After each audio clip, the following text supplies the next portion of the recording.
Selamat datang di Jalan-Jalan Hasbi Channel, tempat di mana kita menjelajahi keindahan alam dan mengungkap rahasia satwa liar dari seluruh penjuru dunia. Hari ini, kita akan melangkah ke dalam hutan yang misterius, mengikuti jejak kaki besar dan berhadapan langsung dengan salah satu predator paling mempesona di bumi, harimau, sang raja rimba. Harimau adalah kucing besar paling kuat di dunia. Tubuhnya berotot, kakinya kokoh, dan setiap gerakannya memancarkan kekuatan. Loreng-loreng hitam di tubuhnya bukan hanya untuk keindahan, tetapi berfungsi sebagai kamuflase sempurna saat berburu di hutan atau padang rumput. Mata harimau adalah senjata mematikan, tajam, fokus, dan mampu melihat dalam cahaya redup. Ketika ia menatap mangsanya, seolah tak ada yang bisa menghindar. Harimau dapat ditemukan di berbagai wilayah Asia, dari hutan tropis Sumatera, hutan lebat India, hingga wilayah bersalju di Siberia. Mereka adalah hewan yang sangat adaptif, mampu bertahan di suhu panas maupun dingin yang ekstrim. Namun, setiap habitat menghadirkan tantangan yang berbeda. Di Siberia, harimau harus menembus salju tebal untuk berburu rusa besar. Di Sumatera, mereka harus menyelinap di tengah rimbunnya pohon dan ilalang untuk mengejar kijang atau babi hutan. Ada 6 subspesies harimau yang masih hidup saat ini. Harimau Siberia, terbesar di antara semua harimau. Tubuhnya bisa mencapai panjang lebih dari 3 meter. Harimau Bengal, terkenal dengan warna lorengnya yang cerah, dan merupakan subspesies dengan populasi terbesar. Harimau Indochina hidup di hutan-hutan Asia Tenggara. Harimau Sumatera, subspesies terkecil hanya ada di Indonesia dan sangat terancam punah. Harimau Cina Selatan, sangat langka, bahkan diduga sudah punah di alam liar. Harimau Malaya hanya ditemukan di Semenanjung Malaya. Setiap subspesies memiliki ciri fisik dan perilaku yang unik, namun semuanya berbagi satu sifat yang sama, menjadi pemburu ulung. Tidak seperti singa yang hidup berkelompok, harimau adalah hewan soliter.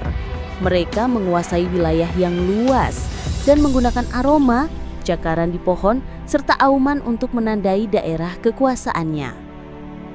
Harimau menghabiskan sebagian besar waktunya untuk berburu. Mereka menggunakan taktik stalking, berjalan pelan mendekati mangsa dengan tubuh merendah, lalu menyerang dengan lompatan yang kuat. Sekali gigit di bagian leher, mangsa pun tak berdaya. Harimau adalah pemburu malam. Mata mereka memiliki penglihatan malam yang sangat baik, 6 kali lebih tajam dibanding manusia. Kekuatan rahangnya mampu menghancurkan tulang, dan cakar mereka yang tajam bisa merobek kulit mangsa dengan sekali serangan. Mereka juga perenang yang hebat. Tidak seperti kebanyakan kucing, harimau menyukai air. Bahkan, mereka sering menyeberangi sungai untuk mengejar mangsa atau sekedar mendinginkan tubuh. Sebagai predator puncak, harimau memegang peranan penting dalam ekosistem. Mereka menjaga populasi herbivora tetap seimbang. Jika harimau hilang, populasi hewan pemakan tumbuhan bisa meledak, menyebabkan kerusakan pada vegetasi dan pada akhirnya mengganggu keseimbangan alam. Sayangnya, populasi harimau terus menurun. Perburuan liar untuk diambil kulit, tulang, atau organ tubuhnya masih terjadi. Selain itu, deforestasi membuat habitat mereka semakin sempit, memaksa harimau untuk mendekati permukiman manusia dan meningkatkan konflik. Harimau Jawa dan harimau Bali telah punah. Jika kita tidak bertindak, subspesies lain bisa menyusul. Berbagai negara telah mendirikan taman nasional dan cagar alam untuk melindungi harimau. Program rehabilitasi juga dilakukan untuk menyelamatkan harimau yang terluka atau terjebak perangkap. Di Indonesia, harimau Sumatera menjadi fokus utama dengan patroli hutan dan kerjasama masyarakat untuk menjaga habitatnya. Teknologi seperti kamera jebak juga membantu peneliti memantau pergerakan harimau tanpa mengganggu kehidupan alaminya. Setiap loreng harimau unik, tak ada yang sama. Aumannya bisa terdengar hingga 3 km jauhnya. Harimau dapat berlari hingga 60 km per jam dalam jarak pendek. Mereka bisa makan hingga 40 kg daging dalam sekali makan. Harimau bukan hanya simbol kekuatan, tetapi juga lambang keseimbangan alam.